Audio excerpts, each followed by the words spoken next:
कि ए नफ्से मुतमइन्ना अपने रब की तरफ पलट, इस हाल में कि तू उससे राज़ी और वो तुझसे राज़ी, फिर मेरे बंदों में शामिल हो जा और मेरी जन्नत में दाखिल हो जा। नाज़रीन, जब हम रिवायात और तफसीर का मुताला करें तो हमें मालूम होता है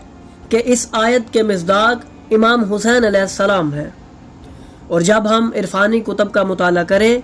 तो हमें मालूम होता है कि करबला के मैदान में योम आशूर को असर के वक्त आसमान से इमाम को यही सदा आई थी।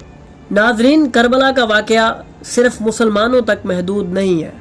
बल्कि इसका ज़िक्र इस कायनात की तख्लीक से कबल भी मौजूद था। करबला के वाक़े का ज़िक्र सिर्फ कुरान मजीद में ही नहीं